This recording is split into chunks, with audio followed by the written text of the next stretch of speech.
Dear students, welcome to Gate Smashers. इस video में explain करने जा रहा हूं इररिफ्लेक्सिव रिलेशन। लास्ट वीडियो में हमने रिफ्लेक्सिव रिलेशन के बारे में सारे पॉइंट डिस्कस किए थे। अब हम सारे के सारे पॉइंट जो हैं वो डिस्कस करेंगे इररिफ्लेक्सिव के। तो गाइस ये ना कंटिन्यूटी में चलना, पहले रिफ्लेक्सिव सेट थ्योरी के बारे में सारी इंफॉर्मेशन लेके फिर उसके बाद आप इररिफ्लेक्सिव पे आना, क्योंकि ये सारा जो है वो एक दूसरे से रिलेटेड है।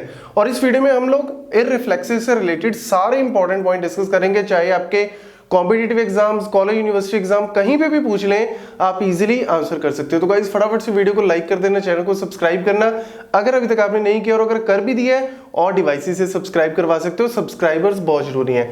चलिए, इररिफ्लेक्सिव क्या कहता है? R relation R on a set A is said to be irreflexive if x does not belong to x. कहने का मतलब क्या है, जो हमारा रिफ्लेक्सिव था उसमें हम क्या लिखते हैं कि x should be related to itself, लेकिन यहां पे हम बिल्कुल इसका उलट बोल रहे हैं।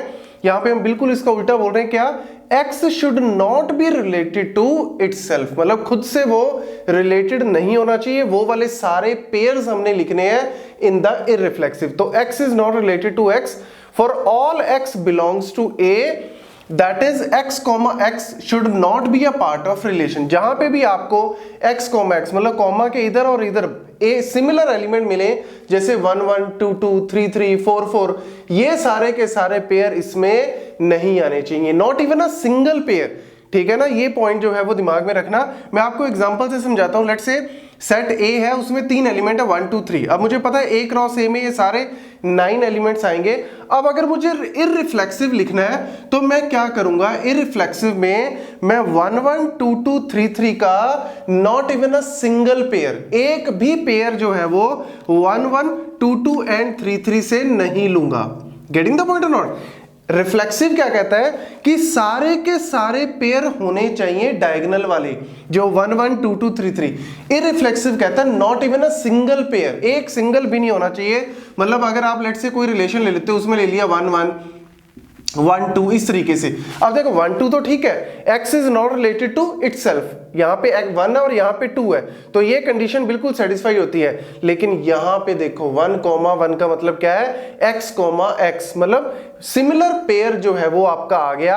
तो ये वाला जो है वो आपका इररिफ्लेक्सिव नहीं होगा। तो आप कोई भी अगर आप रिलेशन लेते हो उसमें आपका 1 1 2 2, ऐसा नहीं कि कोई एक सिंगल भी नहीं होना चाहिए।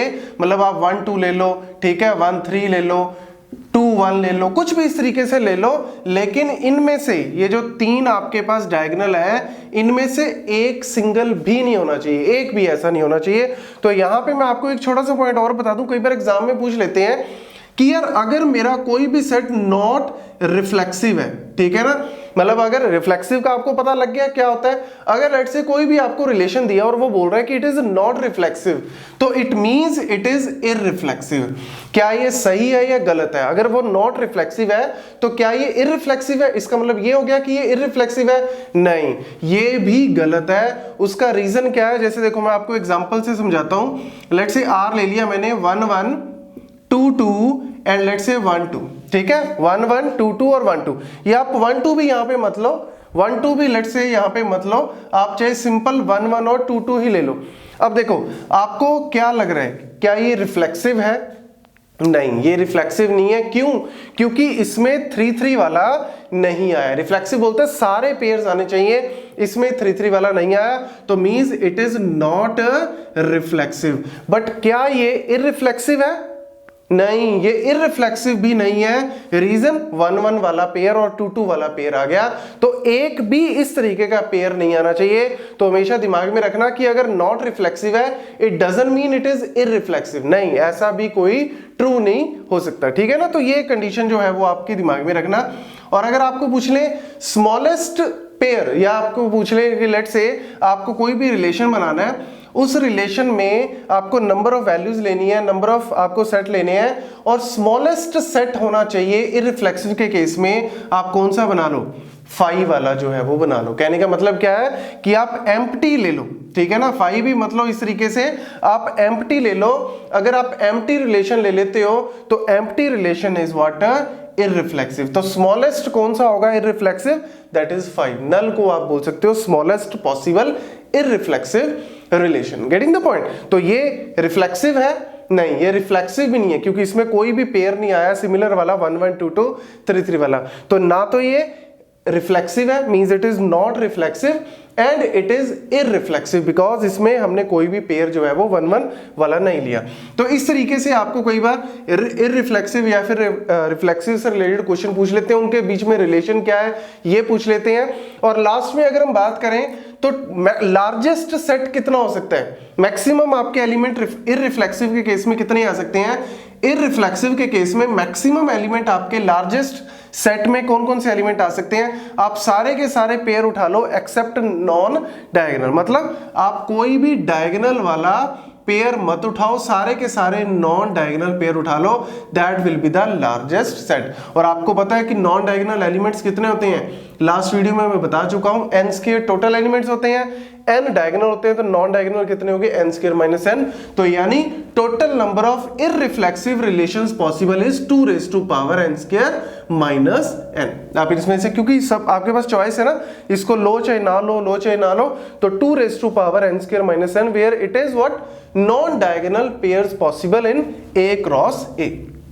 तो ये आपका इररिफ्लेक्सिव में, इससे ज्यादा आपको कोई नहीं पूछेगा।